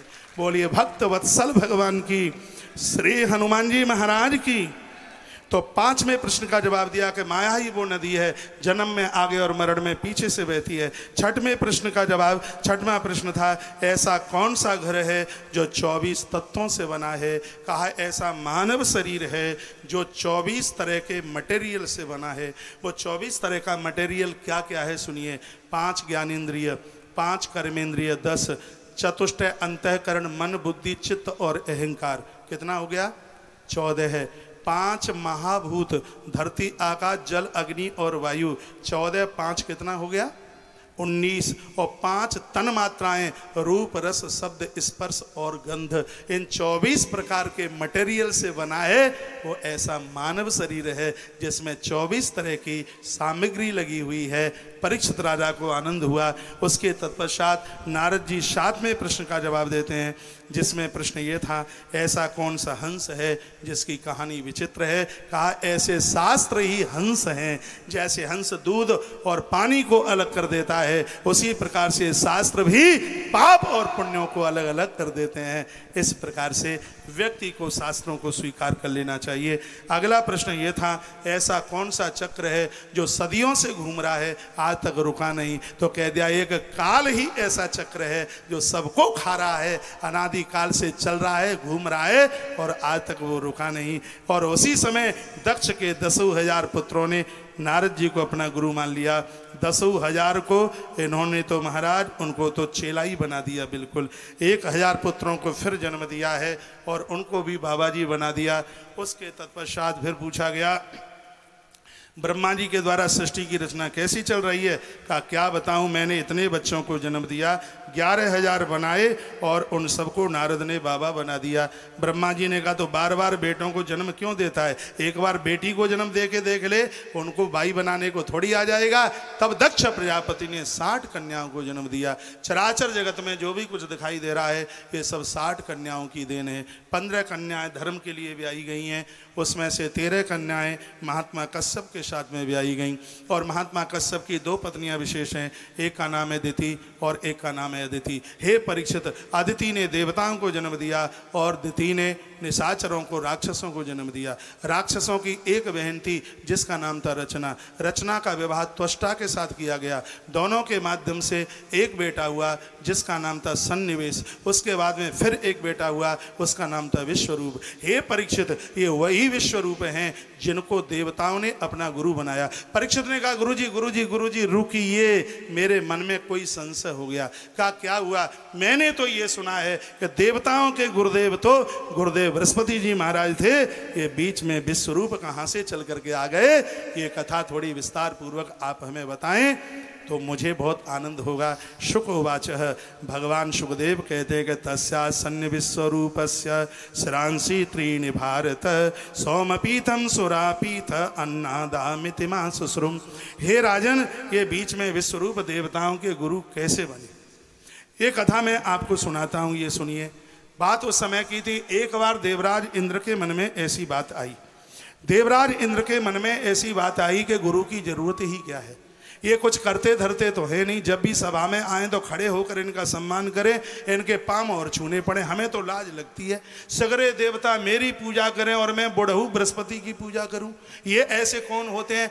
मैं इनका कोई सम्मान नहीं करूंगा, ये मुझसे बड़े नहीं हो सकते। यानी भागवत कह रही है, क्या भागवत कहती है?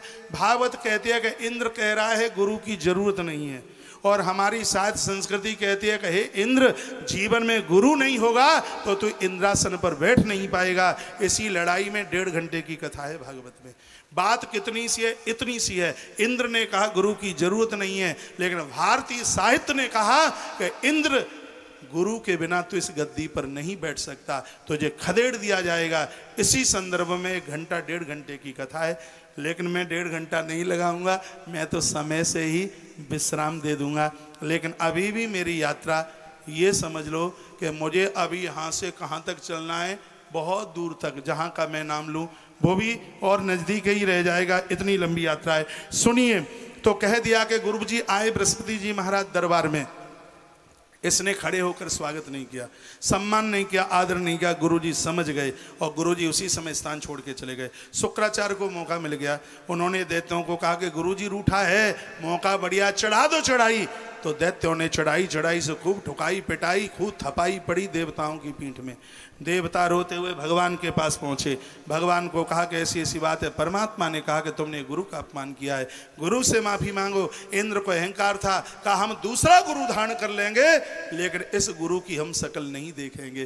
तो इंद्र सीधे पहुंचे कहाँ? विश्वरूप के पास, जो कि दैत्यों के भानजे थे और 3 मुंह वाले थे। तस्यान विश्वरूपस्य श्रांसी त्रीण भारत सोम पीतम सुरापीत अन्ना दामित सुश्रुम। 3 मुंह से क्या करते थे? एक मुंह से अमृत पीते थे, और एक मुंह से ये अन्न खाते थे, और एक मुंह से शराब पीते थे। ये दुनिया त्रिगुणमयी है। इस दुनिया में भी 3 तरह के लोग हैं।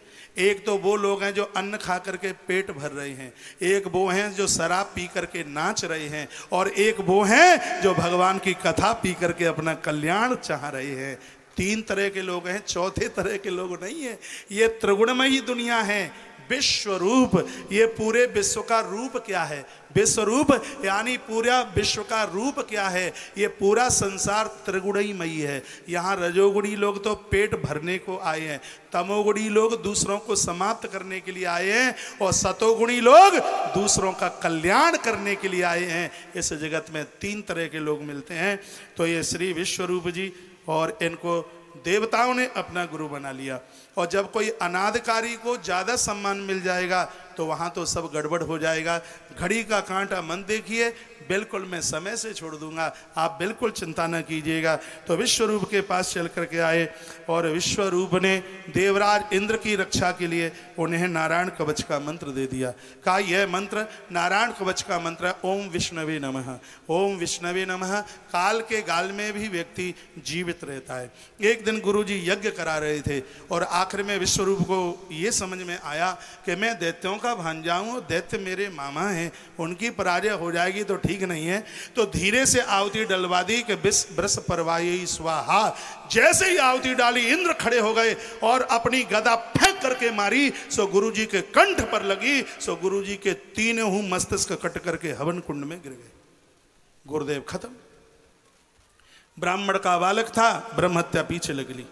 अब ब्रह्म हत्या जैसे ही पीछे लगी, अब सन्नपात में इंद्र परेशान। अब भागे दौड़े भागे इंद्र भगवान के पास पहुंचे, क्योंकि भगवान इंद्र के भ्राता हैं। कहा प्रभु रक्षा कीजिए, अब मैं क्या करूं। कहा तुमने गलती करी है, ब्रह्म हत्या तुम्हें पीछे लग ली, अब इस ब्रह्म हत्या को कुछ जगह बांट दो। पूछा कहाँ बांट दूं। कहा ये ब्रह्म हत्या धरती को दे दो, जल को दे दो, पेड़ों को दे दो, और माताएं बहुत भोली हैं, सीधी हैं, ये ब्रह्म हत्या उनको दे दो। देव ऋषि नारद जी भी बड़े आनंद के साथ में इस कथा का गायन करते हैं। देवराज इंद्र ने सबसे पहले धरती के पास लिखा है कि भू अम्बुद मयो विष्णु चतुर्धा विभजाद्वरा भूमि स्तुरियम जग्राहा खात पूर्वेण च इरणम ब्रह्म हत्यायाम रूपम भूमो प्रदर्श्यते है। वर्णन किया गया है कि 4 जगह ब्रह्म हत्या दी गई। सबसे पहले धरती को ब्रह्म हत्या दी गई।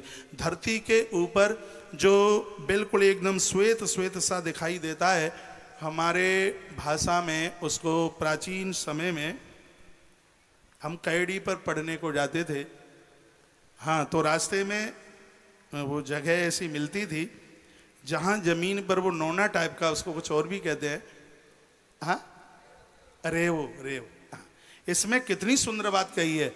ऐसी धरती जो बंजर है, जहाँ बीज नहीं टकता, वो ब्रह्म हत्या का प्रतीक है। ऐसी जमीन पर कभी भी देवालयों का निर्माण नहीं होना चाहिए। ऐसी जगह पर कभी यज्ञ मंडप नहीं बनाना चाहिए। ये नहीं कि जमीन किसी काम की नहीं है, इस पर महादेव पधरा दो, इस पर भगवान की प्रतिष्ठा करा दो। श्रीमद् भागवत जी में सुखदेव स्वामी कहते हैं, हे राजन, वह स्थान बड़ा अपवित्र है, क्योंकि यह ब्रह्म हत्या का प्रतीक है। एक साधक को ऐसी जगह आसन लगा करके कभी भजन नहीं करना चाहिए जो धरती बंजर है, जिस धरती को ये ब्रह्म हत्या का रूप मिला है। धरती माँ रो पड़ी। धरती माता ने कहा मैंने तुम्हारी हे इंद्र ब्रह्म हत्या तो ले ली, लेकिन इसके बदले में आप मुझे कुछ दोगे क्या। इंद्र ने कहा कि मेरा वरदान है, लोग धरती तेरे ऊपर गड्ढा खोदेंगे, समय आने पर वो गड्ढे भरने नहीं पड़ेंगे, वो गड्ढे अपने आप ही भर जाएंगे। ये मेरा वरदान है तुम्हारे लिए। उसके तत्पश्चात अम्बुद जल को ब्रह्म हत्या दी गई। जल के ऊपर जो हरे रंग की काई होती है, साधक लोगों को, साधना करने वाले लोगों को भूल करके भी उसको स्पर्श नहीं करना चाहिए। यह ब्रह्म हत्या का प्रतीक है। यह हमारे धर्म पुण्यों को, सत्कर्मों को वो नष्ट करती है। जल को ये दे दिया गया। जल देवता ने कहा हे इंद्र, हमने तुम्हारी ब्रह्म हत्या तो ले ली, लेकिन अब इसके बदले में आप हमें कुछ दे पाएंगे। देवराज इंद्र ने कहा जल स्रोतों में से जितना भी पानी खींचा जाएगा, पानी कम नहीं होगा, वह जल बढ़ता रहेगा। यह हमारा वरदान है तुम्हारे लिए। उसके तत्पश्चात वृक्षों को लिखा है वृक्षाणाम स्वरूपणाम ब्रह्महत्याम प्रदर्श्यते। वृक्षों को ब्रह्महत्या दी गई। पेड़ों ने ब्रह्महत्या ली। पेड़ काटने के बाद में गोंद टपकता है, ये ब्रह्महत्या का प्रतीक है। सजग समझदार लोगों को वह नहीं खाना चाहिए। पेड़ रो पड़े। देवराज इंद्र को कहा कि हमने ब्रह्महत्या तो ले ली, लेकिन हमारे कल्याण के लिए क्या हमें भी आप कुछ दे पाओगे। देवराज इंद्र ने कहा पेड़ की डालियां कट जाएंगी, द्वारा से वो शाखाएं अपने आप तैयार हो जाएंगी। ये हमारा दिया हुआ वरदान है तुम्हारे लिए। उसके तत्पश्चात चौथे रूप में पूज्य मातृशक्ति को ब्रह्महत्या दी गई। ऋतुकाल धर्म के रूप में नारी को यह ब्रह्महत्या दी गई। और उस समय नारी ने कहा कि हमने ये ब्रह्महत्या तो तुमसे ले ली, लेकिन इसके बदले में आप हमें भी कुछ दे पाओगे क्या। तो देवराज इंद्र ने कहा रजो रूपेण तास्वम मासी मासी प्रदर्श्यते।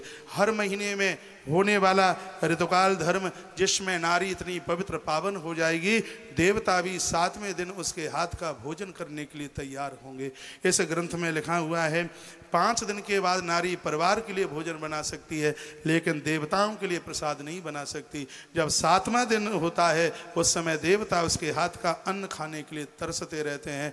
उस समय वो अपने हाथों से अन्न बनाकर देवताओं का भोग लगाती है, उसको तत्काल 10 अश्वमेध यज्ञ करने का फल तत्काल प्राप्त हो जाता है।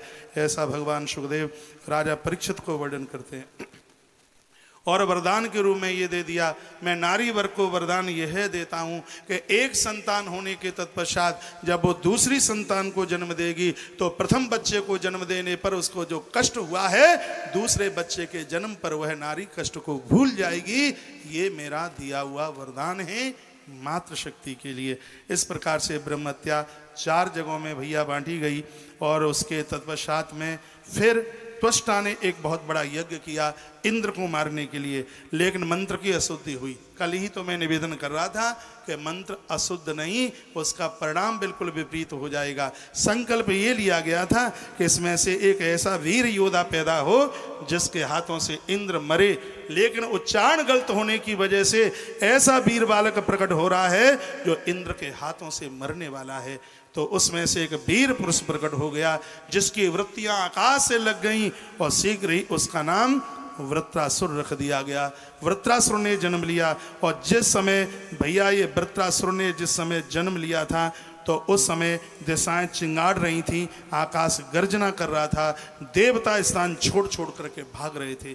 देवता सीधे भगवान के पास में पहुंचे, परमात्मा के पास में पहुंचे और भगवान से कहा कि हे प्रभु, बात समझ में नहीं आती है, पता नहीं ये कौन दैत्य है, निशाचर है, हमें मार डालेगा, प्रभु हमारी रक्षा कीजिए, हम आपकी शरण में आए हैं। एक बार जयकारा भगवान के नाम का लगाइए।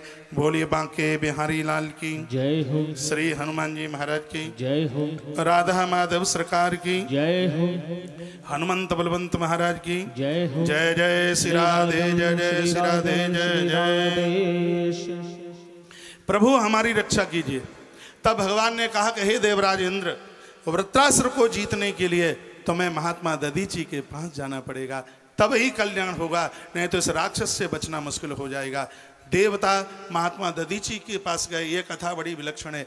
महात्मा दधीची की पत्नी का नाम है सुवर्चा। बहुत ध्यान से सुने। सुवर्चा अपने पति के चरणों की सेवा कर रही थी। वारी एक पेड़ के नीचे बैठे थे, इतने में देवता वहां पर पहुंचे।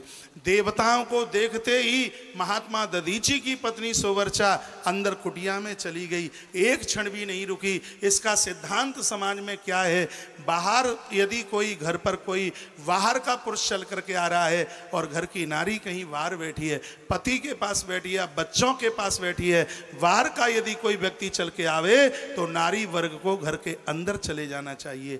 लेकिन यह आज बहुत बड़ी विडंबना है। बाहर का कोई व्यक्ति आता है तो पुरुष तो गूंगे की तरह बैठा रहता है और देवियां चुपुर चुपुर चुपुर चुपुर चुपुर चुपुर चुपुर चुपुर इतना बोलती हैं कि सामने वाले का कुर्ते ही थूक के मारे गीला हो जाए। कहा जाए थूकती ज्यादा हो, थूकती नहीं हूँ, भगीरथी पैदा मेरे मुंह से ही होती है। आने वाला व्यक्ति क्या कहता है, मैं तो ऐसे घर में गया था जहां पर जनानियों की चलती है। अरे भैया, निवेदन भारतीय मर्यादा को संभाल करके रखिए।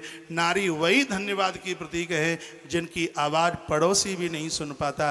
अरे भैया, नारियां तो इतनी जोर से बोलती हैं कि बोले यहाँ के आवाज़ देवखेरा में पहुँचे। नारी की मर्यादा, नारी की मान मर्यादा पर्दे के बीच भगवान सुखदेव सावधान करते हैं। हे परीक्षित, महात्मा दधीची की जो पत्नी है जिसका नाम है सुवर्चा, साधारण स्त्री नहीं है जिसने शंकर को अपने गर्भ से पैदा कर दिया। हाँ, किस रूप में? महात्मा पिप्पलाद के रूप में सुवर्चा ने महादेव को प्रकट कर दिया। देवी अंदर चली गई। यहाँ पर देवता पहुँचे, चरणों में प्रणाम किया, कहा गुरुदेव हमें आपकी हड्डियाँ अस्थियाँ चाहिए। उसी समय महात्मा ने अपनी अस्थियाँ दे दी। उन हड्डियों में से 2 धनुष और 1 वज्र बनाया गया। एक धनुष ऐसा था जिसकी प्रत्यंचा भगवान महादेव ने असुर तारक को मारने के लिए की थी, और तब भगवान का नाम त्रिपुरारी हुआ। मिथिला नरेश एक बहुत बड़ा कोई राजा महादेव का भगत था और वही धनुष उस भगत को दे दिया और ऋष सेनु नाम के उस भगत को वो धनुष दिया और कहा ये अपनी नगरी में जाके रख देना, जो भी कोई इस धनुष का भंजन कर देगा समझ लेना कि परमात्मा उस देहली पर चल करके आया है। ये वही धनुष था जिसको प्रभु श्री राम जी ने तोड़ा।